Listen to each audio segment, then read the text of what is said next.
So how am I supposed to believe in the truth, the validity of Jesus in the Bible when we have no writings from Jesus himself? There's decades, if not up to a 100-year period, where we have no writings from anybody else about Jesus when there were lesser supposed gods performing miracles, which they did write down.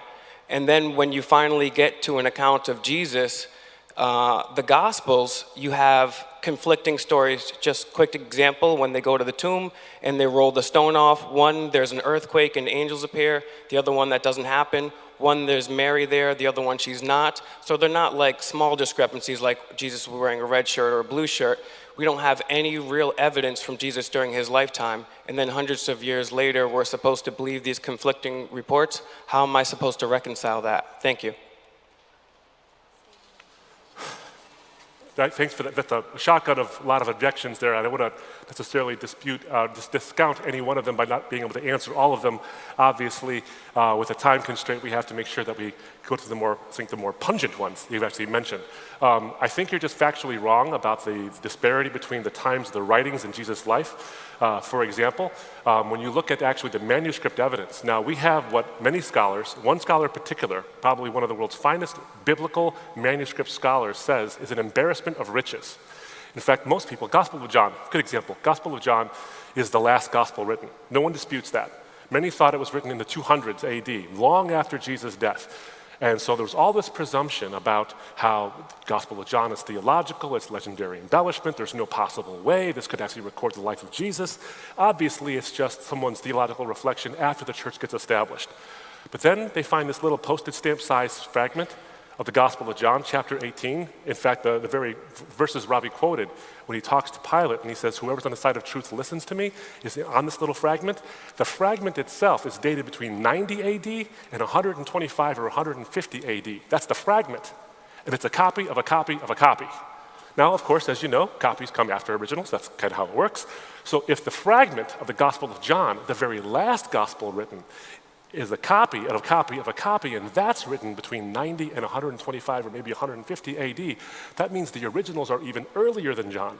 Now, if John is the last gospel written, and Luke and Matthew are written prior to him, then that means that they are written prior to 90 AD or so.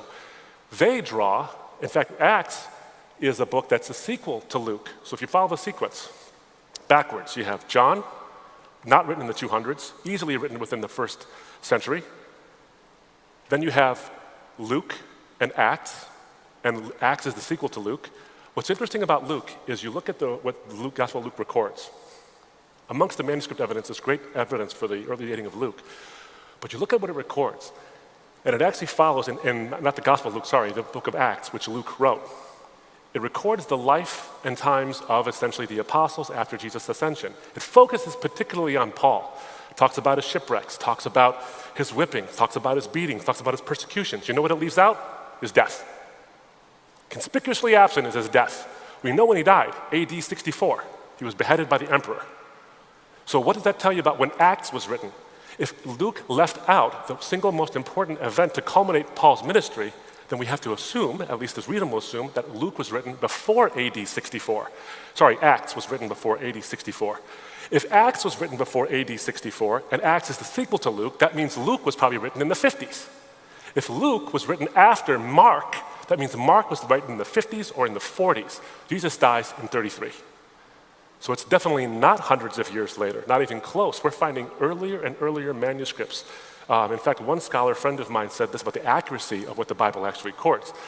He's a biblical scholar, a prestigious guy. He does a lot of writing, a lot of speaking. He says, you know what archaeologists do when they go to look in the ancient world, in the Middle East, to find out where thus and such or this thing is? The first book they look at is the Bible. Secular archaeologists look at it.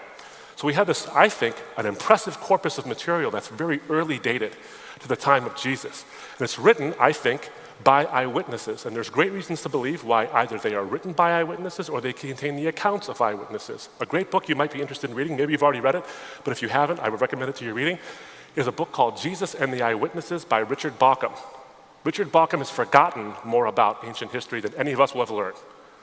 And he talks about the eyewitness account. Mark's gospel is actually the transcription of Peter's testimony, his firsthand account of what I saw. Gospel of John is rife with eyewitness accounts. And you'll go through and you'll see all these things. So you see these eyewitness accounts that are written by the people who were actually there. And then one of the things that I think is amazing, I'm a trial lawyer, so evidence matters to me. I understand how evidence works. We have a thing called the hearsay rule. The hearsay rule says that out-of-court statements can't be admissible in court if they're being used to prove the truth of the matter asserted by the statement. That's a convoluted way to say we don't trust out-of-court statements that we can't cross-examine in court. There are a number of exceptions to the hearsay rule. Some say it's more whole than cheese, but the hearsay rule has exceptions. One of those exceptions is a statement against interest or an admission by an opponent. In other words, somebody who's on the other side of a case who says something that admits the weakness of his own case and the strength of yours.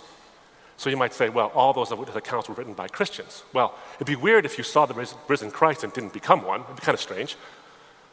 But what would you like to have as an eyewitness? You'd like to have an enemy of the Christian faith who thought it was wrong and was ready to stamp it out and suddenly become a Christian.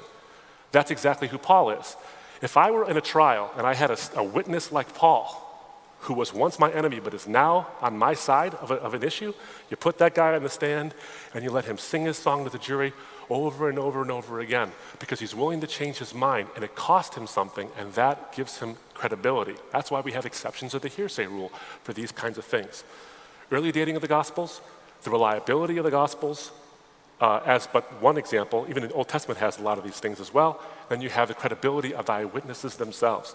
Even hardened skeptics, Bart Ehrman, for example, will tell you this idea that we have no evidence for Jesus until hundreds and hundreds of years later, that is bunk. He went on the Atheist Guy radio show, and the Atheist Guy radio show host tried to say, well, we know that Jesus is just possibly a legend because there's not real evidence. And Bart Ehrman, who's not a Christian, who's an atheist, said, well, that's not true. The guy says, well, you know what I mean. It's like, no, you can't be irresponsible like that. You have to point out there is strong evidence that Jesus existed and that he died by crucifixion for his claims to be the Messiah. And there's pretty good evidence for a resurrection, though I don't believe in it. So you see all that stuff. I say, that's why I would say to trust him. There's great evidence, I think, for the historicity of the Gospels, and there's great evidence for the life, death, and resurrection of Jesus. And they're all preserved in this little booklet that stood the test of time for 2,000 years. It's not like scholars haven't been poking at it. They've been poking at it for quite some time. But the presumptions of later dating have actually been sent to the flames by a little postage stamp as but one example of the manuscript evidence that's available for the Bible. So what I would say to you is, why should you trust it? I'd say because it's proven itself trustworthy. There's a healthy skepticism in your question, and I appreciate it. I think it's the right way to look at things. Why should I trust it? The question you have to ask yourself, and I have to ask myself, I'm not singling you out, I think everybody in this room has to ask. You can ask the question two ways. Why should I trust the Bible? Or, why should I trust the Bible? There's questions with the exact same wording, but I think different views on it.